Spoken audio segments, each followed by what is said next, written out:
Football Friday brought to you by Elite Lawns. No mud, no mowing, no mess.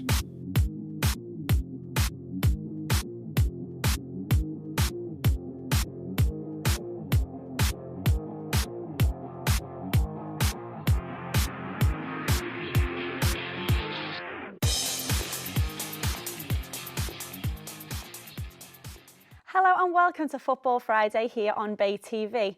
I'm Jennifer Jewell, and joining us in the studio to discuss the week in football are our two football legends, Graeme and David Fairclough. No Premier League fixtures this weekend as it's International Week, so we'll talk about England and their game against Lithuania a little bit later on. But we do have two Premier League games to look back on from last week, and we will start with the Liverpool game, David. Loads and loads to talk about, which that game did give us, but we will start with the result. Liverpool did sadly lose that game that we thought they could get something from.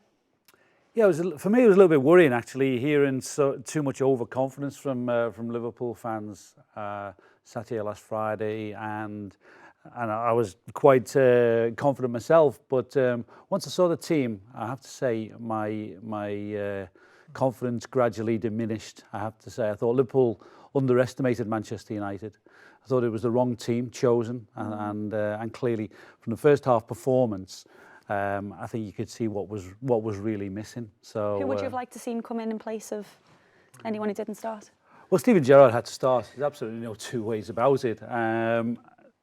Discussing the options before the game with a number of ex-players, there wasn't a single ex-player that considered Liverpool playing without Steven Gerrard, even though at the point we did know that he wasn't going to play. I thought it was a bad decision. Why do you think he didn't choose him? Because he obviously, as you said, everyone else thought he would play. Why was he not chosen? Well, Brendan obviously was happy with the way the team had been performing, the results that they'd been picking up, and it was a show of confidence in the players who had sort of achieved those results. But Steven Gerrard, for me, had played such a big part in the win at Swansea that it was obvious that there's still very much a place for Steven Gerrard in the Liverpool team.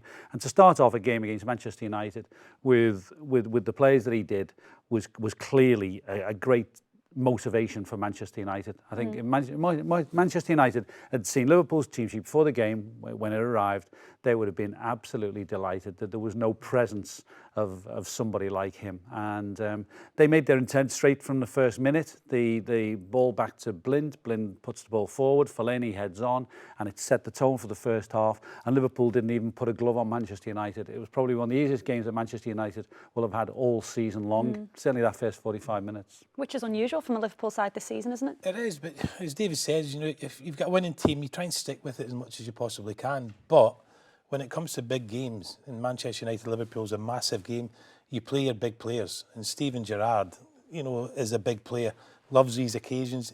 He had to play. Why didn't he play? I don't know. I think he's just getting phased out slowly. Surely Steven won't agree with it, but to not play, and we discussed this last Friday about he's got to play. And as David says, the first half performance, Liverpool weren't there. They weren't at the races. It was disjointed, never put two passes together. Yes, Van Gaal will take the credit because of his tactics and everything else, and Fellaini caused a few problems. But it was a mistake. And I think the manager, we can talk about Steven sending off later on and everything else, but I think the manager made a mistake, honestly, from his team selection. Have a lot of teams underestimated Man United? You said they maybe Liverpool were overconfident and underestimated them. They are there, and they're up there, aren't they? Still. They are, and you have to give them credit for that. But they're vulnerable. They're a team that you can get at. But clearly Liverpool's choice of team just didn't give them any cause for concern. Smalling and Jones are they're to be attacked. They look unsteady. Blind has not, for me, looked comfortable as a left back. He didn't get troubled at all. The right side was always a problem. I saw it. Valencia is a difficult player, and he has the capacity and the energy to do that sort of right back role, but plays it like a right winger as well. So to have Moreno and Coutinho up against Valencia and Mata was also a little bit of an imbalance there, and it certainly favoured Manchester United. And I was doing commentary last week, and from the very first minute, you could see from our position where their pattern of play was. They controlled the midfield, but their outball was always then down the right-hand side, where Valencia and Mata clearly were running the show. So the team selection was the wrong one, and as I say, I think it boils down to me to underestimate Manchester United. Absolutely. Steven Gerrard did get introduced into the game for about 40 seconds, I think it was in the end. He obviously got sent off, which has been the big talking point of that game. Why do you think he done what he did? Frustration, enormous frustration. Something just went after the initial tackle, which I think he got. Well, I mean, it was the biggest roar of the day when he made that challenge on Mata. I mean, everybody said this is what it's all about, and I think he just got overexcited in a split second. He underestimated, perhaps he thought he knew what Herrera was going to do, and he sort of perhaps overreacted. And in this day and age, obviously with so many cameras and what have you, the referees were obviously well placed as well, and it was easily picked up. So it was a massive blow. The amount of people who actually missed it because they hadn't returned to their seats was probably you couldn't believe it. The atmosphere, I've never sensed a moment like it. I'll be honest, in years. It was just sheer bewilderment. Didn't know. It was something magical in the air. It was extraordinary. You couldn't have thought that it could have happened to somebody like Steven Gerrard. Somebody said that Pele was on the pitch longer than Steven was. Yeah, he was. Yeah, they couldn't get the mic off Pele, unfortunately. Oh, really? He got asked some awfully long questions, but I mean, the welcome that Stevie received was equal to that of Pele. Yeah. And Stevie wants to come onto the pitch and win the game for Liverpool. Because he's not playing. As simple as that. And listen, we're not condoning what he done. He came out and said that after the game he thought he'd let his teammates down. But he's frustrated. He's got to play in games like that. You know, that's what David says. His first bit of action was a tackle, a 50-50. So that gets the crowd going. Before that, Liverpool fans hadn't seen anything like that. They'd never seen any challenges with Fellaini or whatever. It was Manchester United who were bossing things. So when Steven comes on, makes that tackle, everybody's up for it. He does overstep the mark, but I think again it was a mistake for not playing him from the start. Yeah, it wouldn't have happened had he been in there from the start. He could have quite easily done the job that Carrick did for the day. Carrick comes out of that game with huge applause and credit. Steven Gerrard, could have quite easily bossed the game for Liverpool, and they would have approached the game totally different had Steven Gerrard been available and on the team. It was a massive blow because obviously then putting 10 against 11, it's you're really fighting against the tide. But given the due, Liverpool, that's probably. Well, after the second goal particularly, Liverpool woke up and they actually did threaten, which was quite strange, really. And it just showed you perhaps what could have been. Manchester United's not the Manchester United of old. They've got a decent run of results, but they're still not a great Manchester United side. And I think that's why, even speaking here last week, we were talking about, we fancy Liverpool. If Liverpool approached it the way they had done, the games previously, I thought, Liverpool run over the top of them. Because what David said, defensively, Manchester United's not great.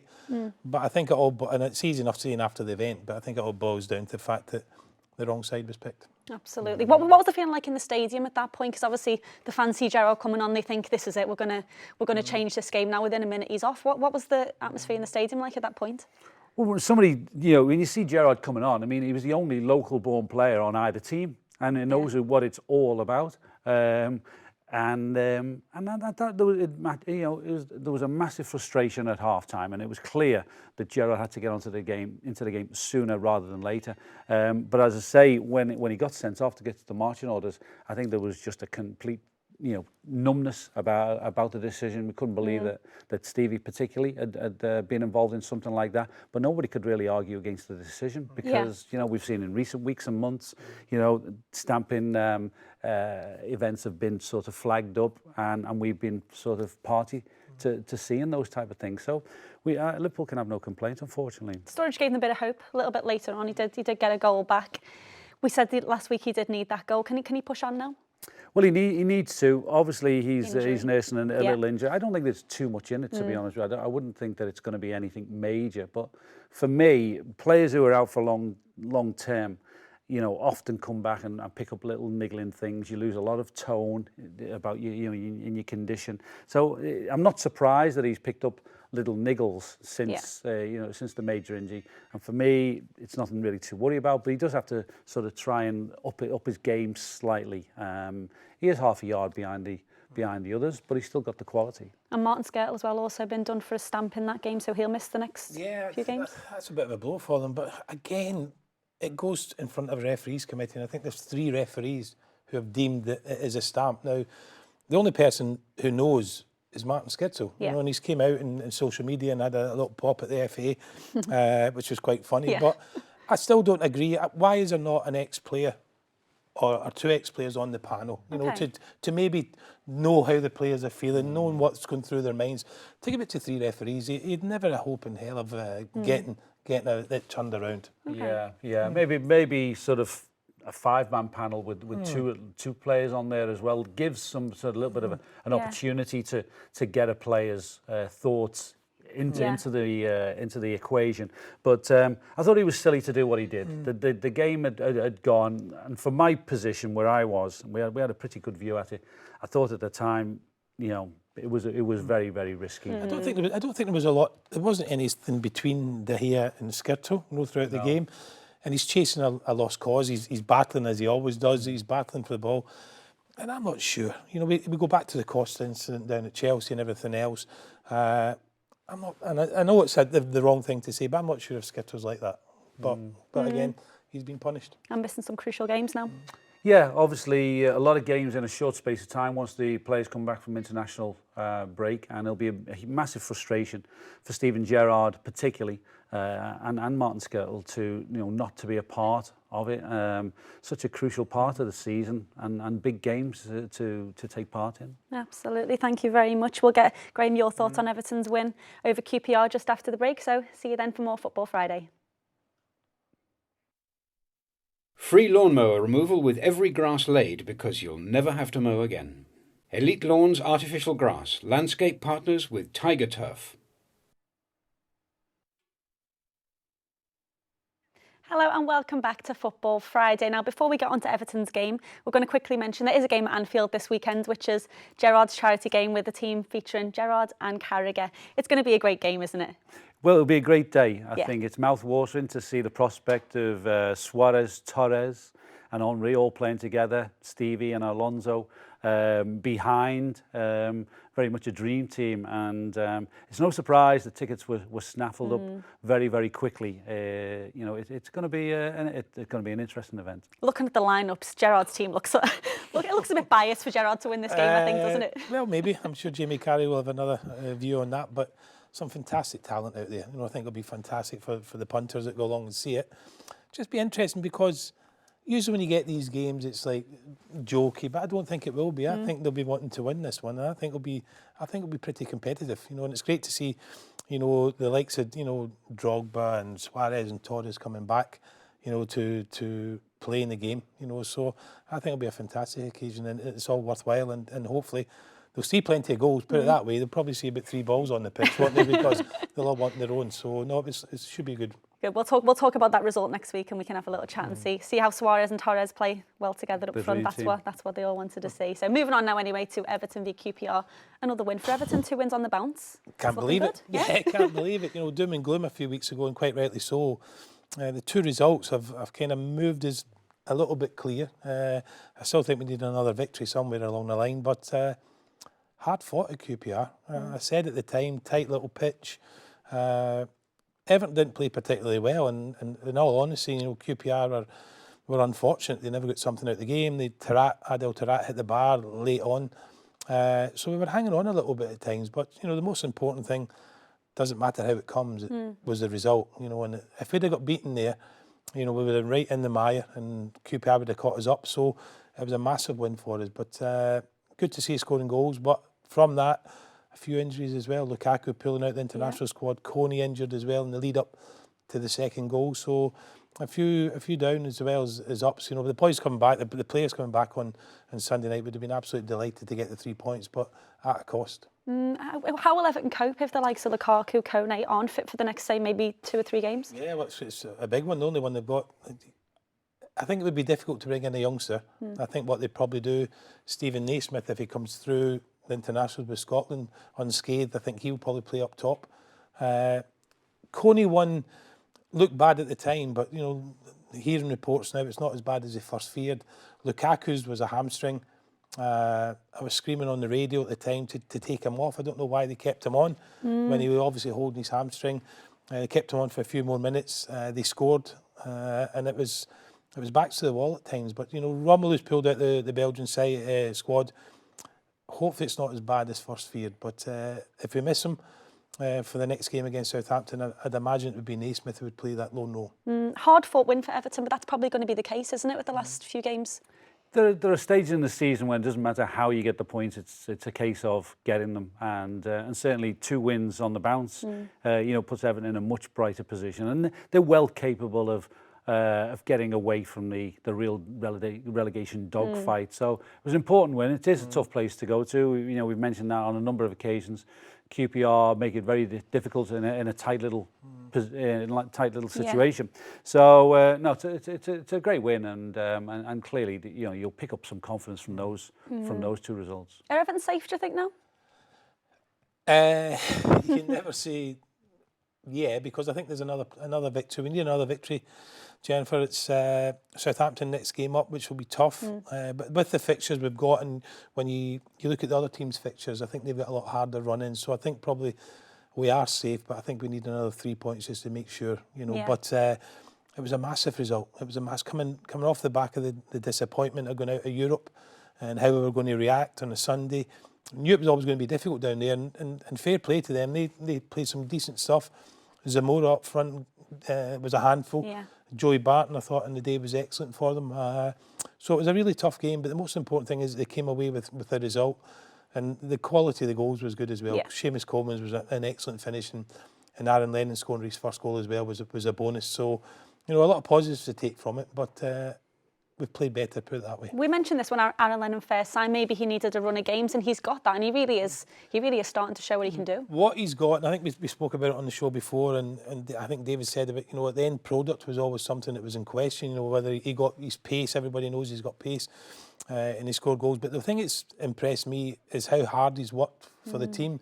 Sometimes wingers just want to go forward, but he's tracked back, he's put tackles in, and I think the fans have grown to appreciate that, and they like him because of his hard work and effort. Obviously, if he can continue to come up with goals, that's a bonus.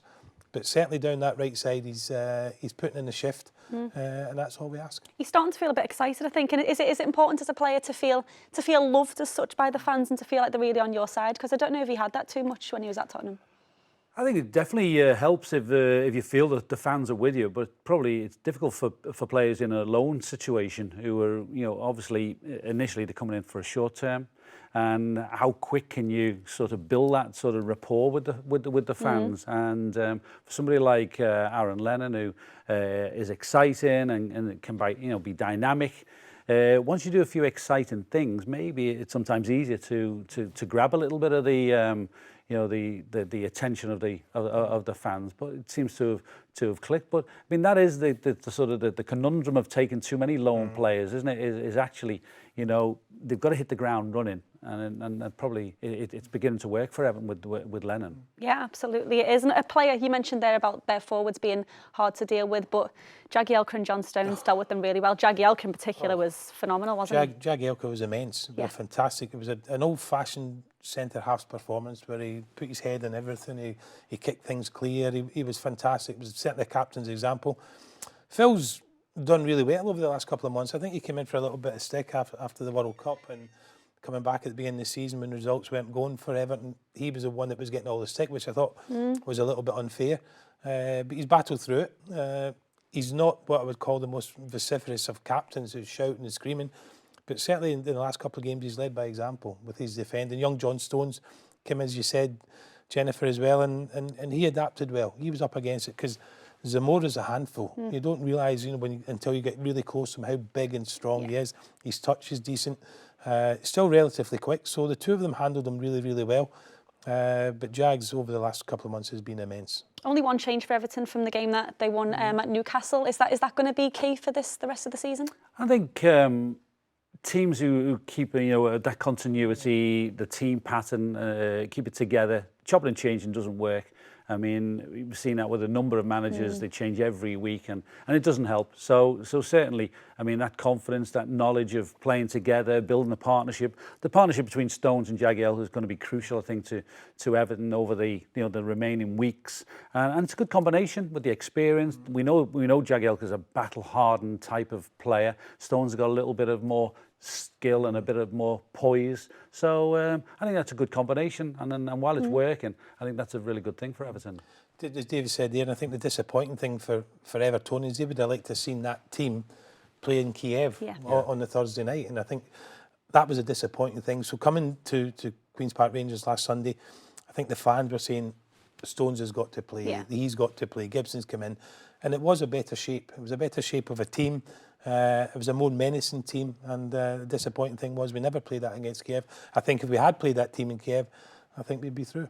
If we had played that team in Kiev, though, would the same team have played on Sunday? That's the thing, Jen, and people talk about games now and workloads and everything else, but as a player, and I would have wanted to play in the Newcastle game, the Kiev game on the Thursday, and the QPR game. So I think if you ask the players would all say, yeah, I'm up for this, I want to play. And I just think it's the way they're managed now, whether it be fitness coaches or whatever, oh, he said too much of this and he said too much of that. For me, as David says, if you've got a winning team, why change it? Yeah. Why change it? Keep with the tried and trust. Don't get me wrong, you're going to pick up injuries. And if that's the case, then you have to change. But for me, getting a momentum, winning momentum, and by doing that, for me, is playing the same team week in, week out. Yeah, so starting to look positive for Everton. Moving on now to Tranmere, not looking so positive for them. Is it another loss last weekend? Well, we said last week it was going to be a difficult game against Burton. Jimmy Floyd Hasselbaink, Scotland, playing really, really well. But again, they've conceded goals. And unless you stop that, if Tranmere won, drew every game 0-0 from now on, I didn't concede a goal, they'd stay up. But there's something wrong, whatever it is, that they're conceding far too many goals. Yes. And David remarked on it last week, far too many sloppy goals. Wimbledon this weekend, David. Can you see that being a good result? They're mid-table, not really much to play for Wimbledon. No, well, the pleas have been made for a big, healthy support, and that can help and it can make a difference.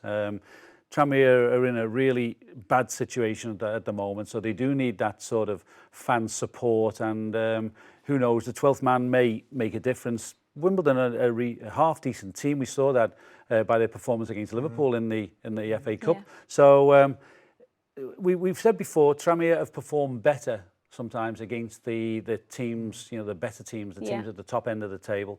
Tomorrow's going to be a big test for them, but fingers crossed for them. I think generally Merseyside is picking up on the fact that this is a bad thing if Tranmere were to lose their status. It is. It looks like Everton are helping them out this week. They've just loaned George Green from Everton for Tranmere. Yeah, again, this has been the story for Tranmere all season. They've loaned players, and some have worked, some haven't, but that's what happens in the loan market. George Green's came in from Everton. He's been in and around. He signed as a young boy. I was just saying the story before. When I first met him, it was on the side of the pitch. He just signed, and I asked him, okay, come over and introduce myself, and I asked him, okay, George, welcome to Everton. What position do you play? And he said, number 10. And right away I thought, that could be a problem. I thought he would say a striker, but he's a number 10. So he's a confident boy. He's got ability. It's whether he can direct it in the right way. But he has got ability. He might be the one that turns things around for Tranmere. We'll just have to wait and see. Can you see him doing it? I think it's a big ask for a young boy coming from where he's come from to go straight into league football, but that'd be the best thing for him. Hopefully it's the best thing for him and it's the best thing for Tranmere, and Tranmere can get a few results. But, it's a big ask. Somebody who's not really featured in first team football to take that step, but hopefully fingers crossed. Let's see. OK, join us after the break because there's no Premier League game, so we'll be discussing the England v Lithuania game happening tonight. See you then.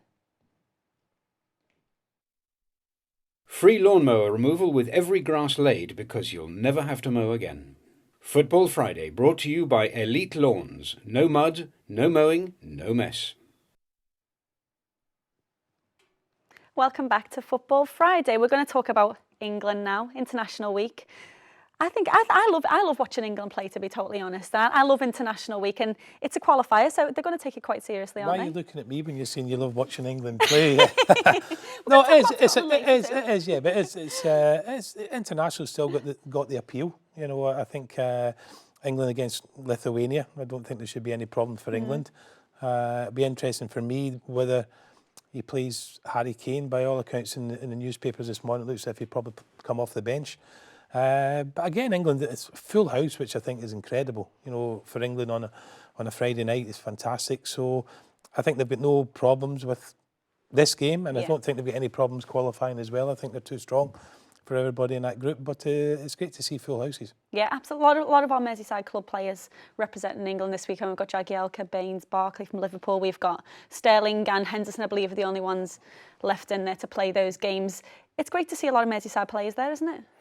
Yeah, because I think this part of the world isn't really known for its patriotism in terms of England, I think.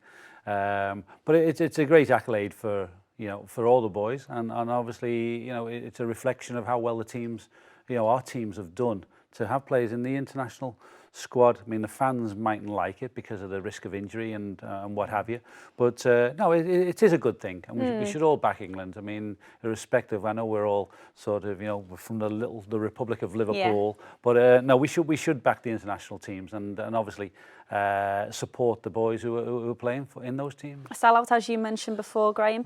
David, that makes a big difference to the players playing, doesn't it? Because there hasn't been a lot of support since the unfortunate World Cup. Obviously, it seems to be growing back. Yeah, I think after the World Cup, England took an awful lot of stick, and probably rightfully so, because it was very disappointing to see them perform the way that they did. And gradually, sort of people put that to the back of their minds now, look towards the European Championships, and the main thing is helping the team rather than getting on their back. So, yeah, it's amazing that a small, opponent like Lithuania can sort of, encourage sort of 100,000 people or so to go along, and you definitely do benefit from that. And I mean, there won't be many Lithuanians there tonight, so it'll be a massive patriotic, I think, support. I think it's interesting how Roy Hodgson's looking at this. We talked about Harry Kane before, and some of the younger players. Disappointed John Stones wasn't involved, but I think the disappointment of the World Cup. I think. What the punters want to see now is young players coming through, giving young players a chance. Harry Kane's had a great start. He's just one of many. So they like seeing a new regime, if you like. They had a lot of criticism in the summer, and older players kind of phased out. Now they want to see a new England team, and I think that it's on the right way. It's on the right track. Phil Jagielka speaking very highly of Roy Hodgson this week. So I think the players are in it. They're up for it, and again, if they're getting drip fed all these youngsters in as well, I think it's good for England in the long run. You mentioned there's been a lot of talk as well in the media. They don't think Harry Kane will start. Why is that? Because he's been probably the best striker that England have had in the league this season. Shouldn't he be starting? Well, I think he should do. I think if you're banging goals in for your club, I think why not play him from the start? For me, it's nonsensical. I think you've got to play the players in form. And Harry Kane is the top goal scorer in the Premier League, English goal scorer in the Premier League. He's got to play. You'll never know if he's ready unless you play him. Yeah. Who would you like to see start tonight, David? Well, Kane, for sure. And I think there's no reason why he shouldn't. Whether or not the media attention this week has perhaps forced Roy Hodgson to think and say, well, you think you know everything. Obviously, there was the shot of the team sheet and what else, potentially the team sheet, and he's thought, well, you thought you knew everything. I think it's one of those. I think that's worked against Harry Kane. But certainly, I agree with Graeme that the fact that if you're in form and you're scoring goals like he's scoring, I mean, he's an absolute machine at the moment. I mean, every time Tottenham score a goal, it's by Harry Kane. So why not start him? Now is the best time. I mean, it's not easy coming off the bench, and even if England are winning easily, and then you throw him in, the pressure's still on him. I think, for all intents and purposes, throw him on from the start and make sure that he. I don't know, he feels right, and it's easier to build into the game, isn't it? Across the back, I worry a little bit for England across the back. There are some people saying, that Smalling and Jones will get the nod. Obviously, Everton will be hoping that Jagielka is in the team. Personally, I mean, if England are going to be working with the likes of Walker, Smalling, Jones, I know Baines will be in the left back. I worry a little bit about England's defensive qualities. I don't think we're as solid at the back as we should be, and have been down the years. And when you get to the European Championships, ultimately, which England will do, I think that's where the problem lies. That's always been England's strength, really, hasn't it? Solid defences. Oh, yeah, have you go back to the likes of John Terry and leading by example, and Tony Adams and people like that. looking at that back four that David just said, you're thinking not too many leaders in that group. So I think that is a problem, you know. And we talked about Jagielka before. Personally, if you're picking your best English team at this moment, I think he's got to be in there. But I'm with David. I worry about Smalling and Jones. I don't think they've had great seasons at Manchester United. You know, okay, they've had injury problems as well, but I think there's always a mistake in Chris Smalling. But against a Lithuanian side we expected to win, it might come good tonight. But certainly they have got a problem there. You know, defensively, I know Leighton Baines is in there, but I think, you know, they've had a few withdrawals. I don't think he would have necessarily started tonight. But no, listen, it's an important game for them. They've got to win. Roy will think the team he puts out there will be good enough to beat Lithuania. I certainly think they will do as well. You obviously know Roy Hodgson from his time at Liverpool a little bit better than we probably do. How is he as a manager? Do you think he's right for the job? I think he's a people person. I do think that he shows interest in players. He's not aloof. I think he's open to ideas, and I think he has that sort of statesman-like appeal to people. I think he's a good manager for England. Actually, I think you could be critical of England managers, but I think the fact that he plays the media very well. I think that the contact that he has with players. You know, you don't hear players sort of critical of him. Generally, he builds this nice family unit, and one thing that I think England has seen the rewards for it. Granted, we didn't perform in the World Cup, but over and all, I think Roy Hodgson's not a bad choice as an England manager. How important is it to have that feeling in an international camp? Because you don't visit it very often, do you? No, it's massive. You know, if you've got a happy camp, you've got half a chance. You know, Phil Jagielka in his article was talking about the comparisons between Roy Hodgson and Capello, and he's seen how strict Capello was, and I don't care what if you're away from home in a tournament for so long, you need to have a little bit of downtime, you know, and Capello didn't seem to give them that. And English players, being English players or British players, they need a little bit of downtime. It's not like Capello did worked with Italians and they're a different mindset. In the English mindset, you need a little bit of downtime, and I think you've got to get your players on your side.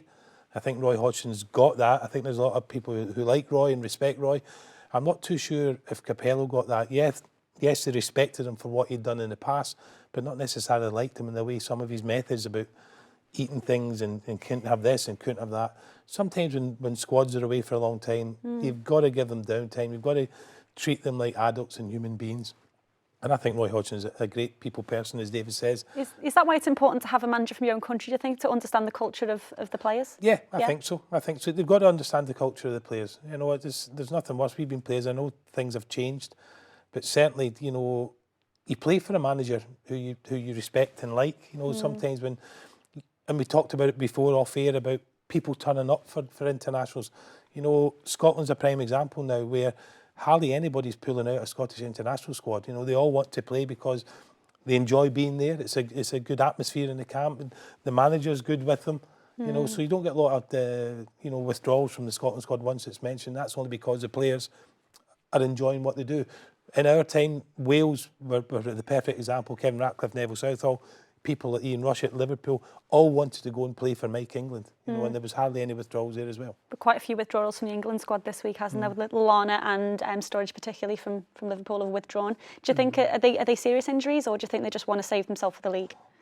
I wouldn't say it's a case of saving themselves for the league, but both of them have had, in different years, seasons, they've had problems with injuries. It's a sign of both their seasons, you know, having niggly little things. Lallana, we were led to believe, picked up a little bit of a groin strain in the first half of last week's match. And I think it's symptomatic of perhaps, you know, how things have gone for them. So I wouldn't look into it in too sort of a suspicious way. I think it's fairly genuine. Maybe the fact that it's Lithuania as well at the end of the day. I think it might have been different had it been a sort of a bigger opponent. So personally, do you think it'll get to a point where if people aren't showing commitment in the qualifiers, maybe they won't be selected for the tournaments? I think the thing now, Jen, is to pull out a squad, it's really, really difficult because you've got to actually go down and see the medical people in the national squads, and they determine whether you're fit or not. So it's not as easy as what it was probably in our time, where you could just say, oh, I've got a slight knock on me, just phone them up and say I'm not coming up today. It's not like that anymore. So they've got to go down to the medical teams at England or Scotland or wherever they go, and then they assess them, and then they talk between each other. So it's not as easy. So for Lallana, in Sturridge, you know, there's obviously a problem there, and that's Yeah. why they've come. That's why they've come back. The thing with Scotland, I think, it also is they're on an upward curve, and people are excited about the things that's happening, and they don't want to miss their place. England, some England players can afford Yes. perhaps to be missing for a game or two, but I think Scotland are in a position, even though they're not winning every game. But I think that people are scared of losing their role in the squad. And when you think of some of the players, which Scotland have not been able to do this in recent years, they have actually got a healthy group of players who actually can't get in. So players are scared stiff actually of coming out. And I think that's only for the betterment of Scotland, really. We can't have you without asking you about how you think Scotland will do this weekend, Graeme. They can still qualify for this tournament, can't they? They're in a really tough group, but they're against Gibraltar, which are the whipping boys, so they're expecting lots of goals. And let me tell you, if they don't have a lot of goals up there, the Scottish press are not the most friendly. They'll have a right go at them, but I'm expecting a really comfortable victory. Stephen Naismith the goal? Stephen Naismith, yeah, he'll play. He came on as a sub the other night in the friendly against Northern Ireland. Hopefully he gets a goal or a couple of goals and comes through unscathed, because more importantly for us, we need him. You know, the next time out. We do need him with Lukaku and Kone probably not going to play. Thank you, guys. Join us after the break for a little bit more of questions for our legends. Free lawnmower removal with every grass laid, because you'll never have to mow again. Elite Lawns Artificial Grass, landscape partners with Tiger Turf. Welcome back to the final part of today's Football Friday. Now, don't forget, if you've got any questions for the legends or anything else you want to ask us or tell us, please email us at footballfriday@baytvliverpool.com. Before we ask you your questions that we've had in this week, there's been a poll this week that's gained a lot of attention, which is the top clubs in the world. I think Liverpool fans and Man U fans were kind of hoping their teams would be on top. It did turn out Man United are on top. I don't know how they've done this poll. It's a combination of trophies won, Twitter followers, I think, even comes into it somehow. Quality of your players. Man United, anyway, came out on top, and Liverpool fans aren't too happy about it. Well, understandably, because we don't want to be beaten by Manchester United in anything. But it is the probably the social media, modern media, is helping Manchester United to retain this place as as being as high as they are around the world. Obviously, they have phenomenal support in Asia and China, China and the likes. So I mean, huge numbers. They will make an effect on it. But you look into these things with a I don't know, bit of doubt, don't you? Well, Liverpool weren't even second. Liverpool are third. Second are Arsenal.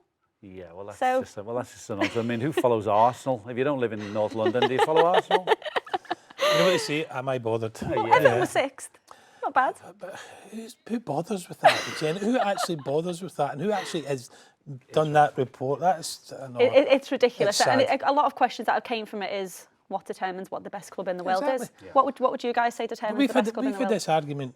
People have had this argument for years and years and years. Are Liverpool bigger than Manchester United? Manchester bigger than Liverpool? Who's one? Is it trophies? Is it this? Is that? Nobody can tell. You know, nobody can tell. Each club have got their own identity. You know, so it's difficult to go. Now, if you ask me now, I'd probably say the biggest clubs in the world.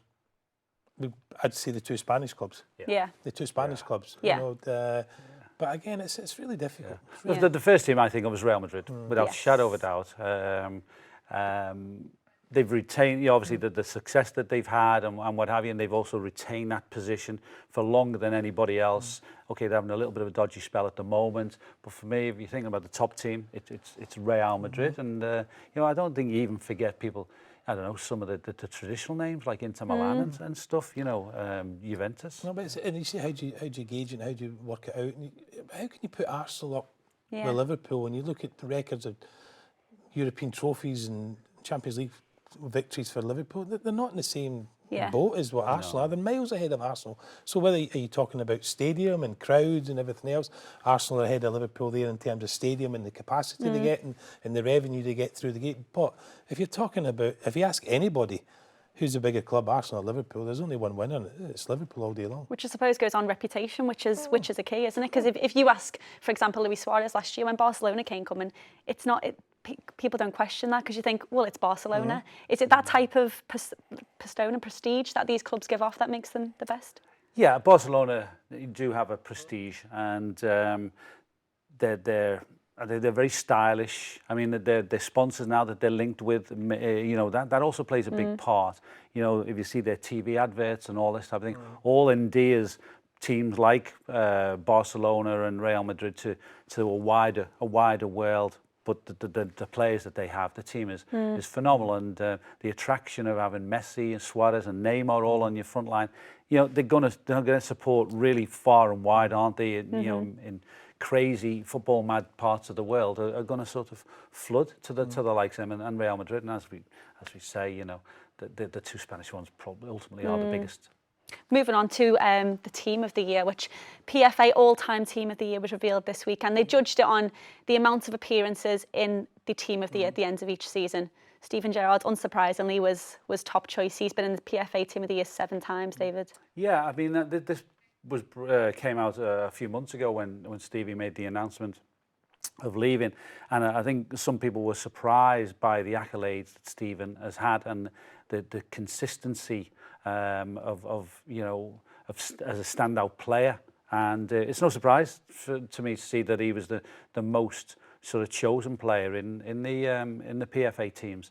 I mean, he's been outstanding. I mean, obviously it's your popularity with the players that sort of plays a part, and Stevie's always had good personality. He's always had, you know, a strong presence in the international team, and seems to have been liked by pretty much everybody, so no surprise there. Does this establish him, do you think, as the best Premier League player of all time? Yeah, probably. I would say so.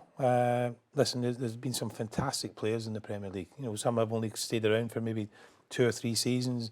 You know, I was a big fan of Zola and people like that who were fantastic players. So they have been blessed with some fantastic players. But you look at Steven Gerrard's record, even in that team, he's been in the team 7 times. Nobody will forget Steven Gerrard. You know, he's been phenomenal for Liverpool. He's been phenomenal for the Premier League as well. So he deserves his place in that side. I'm not too sure about some of the other ones. I'll read the team out just so you can tell us who you think should be in this. We've got Van der Sar. Question mark. Yeah. Gary Neville at right back. I think we'll all agree with that one. We've got Ferdinand and Vidic as centre half. Question mark. We both. Who would you have liked to see at centre half then? Well, I think John Terry's got to have a shout there. Okay, he's had his problems, which obviously affected him with the FA. But as mentioned as well, Tony Adams. Yeah. Tony Adams is one. It's got to be in there when you look at the Premier League. You know, legends or stalwarts. I think Tony Adams could be in there as well. Yeah, I think when you look at longevity, and that's why, you know, Steven, you know, you look at Stevie, mentioned the same point with Real Madrid. If you're doing over a long period of time, you're still there. You deserve to be there, even in these type of teams. Vidic was here for very short term. I mean, he never quite lived up to the reputation I thought that he was given, because he had a good 1 or 2 years. But Tony Adams, for me, would have been the choice. Ferdinand and Adams, I wouldn't have complained personally. Yeah. Left back Ashley Cole. Yeah. Yeah, probably. Yeah, Probably not much competition for him over that period. We've got Ronaldo in the middle. 4 seasons here. He was in the team four times. That's not really a surprise, is it? We've got Vieira and Gerrard, as we mentioned, in the middle. You agree with those two? Yeah, Vieira, yes. Pretty impressive middle squad. Very, very impressive. We've got Giggs, who I don't think anyone would also argue he's in the team. And up front, we've got Henry and Shearer. You agree with those choices? All day long. I'd have to have Henry and Shearer now for Everton. Anyone you think's pushed those guys close to getting in that team up front? Been a lot of great strikers in the Premier League over the years. Yeah, there has, but I think you look at Henry's record and Shearer's record, it's phenomenal. Again, I'm sounding like Roberto Martinez here. Phenomenal all the time. It was also phenomenal at some point in this show. But no, they're fantastic players. You know, Thierry Henry for me has been like unbelievable in the Premier League. The goals he scored, every sort of goal, he was absolutely fantastic. So no qualms with the front two. Very good. Okay, questions now. Let's move on to your questions. We've got 2 for you. First one is from Carl Nolan. Was football better before the Premier League era? Put that to you, Dave. I think it's easy to say that this is the most exciting type of time for football, but personally I have to look back and think that I would say football was better before the Premier League. I think the competition was wider spread. I think you know, the league wasn't hogged by one team in particular. I know people will point and say, well, Liverpool dominated and that, but there was regular, real rivalry, I think, throughout the league. You know, Everton had their fair share. Teams like Derby, you know, lesser clubs, Derby, Notts Forest. I mean, I think for those reasons, I look back and think that football, before 91, 92, I think had a greater appeal, I would say. But I'm bound to say that because that was when I played. Of course it was better. Of course it was better. Okay, another question from Barry Wilson, which is, has there been a decline in homegrown talent or have other nations caught up? This is speaking on an international basis. Decline in home talent. It's a hard question, it's really, a hard isn't it? question because I feel sorry for English kids now, because trying to break through and trying to make their way up the ladder, because there doesn't seem to be an opening for them in the Premier League because there's so many foreign players brought in. It's all about investing in players for now, So I think that they do suffer. I think the players are not getting the opportunity to go through. I think if you go now for a kid, I'm not saying it, but if I'm a parent and my kid can go to Manchester City, I'm looking seriously at the case of, is he going to play? Jack Rodwell's a prime example for me. He went to Manchester City. He was never going to play. So I think that they're stopping the young kids coming through because they've been able to sign loads of players from foreign countries. So I think it's in decline a little bit. I think 6 years that we're ahead this week. 6 years since Man City have had a graduate from their academy, which and they were very good. They were leading. Yes. They were leading people. In terms of promoting young players, and it was really, really healthy. It's one way that's a shame that the Middle Eastern money has changed all that. Even Harry Kane was a discussion this week because I think Sherwood upset probably the Tottenham owners by saying they wanted to sell him about a year ago, 2 years ago maybe, and he fought to keep him there. Do you need managers that want to fight to keep these players? Of course you do, but I think Harry Kane went out to 4 clubs on loan, didn't he? So that was good for him, kind of thing. And okay, it wasn't going to happen, but to be fair to the lad, he's got his head down, knuckled down, and he's got a break. And he's taking the break. That's the most important thing for him. Brilliant. Thank you very much for your time today, guys. Okay, join us next week when we'll look back at the International Week. See you next week.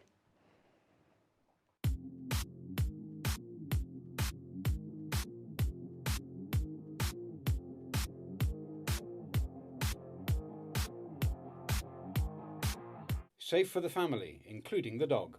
Football Friday, brought to you by Elite Lawns.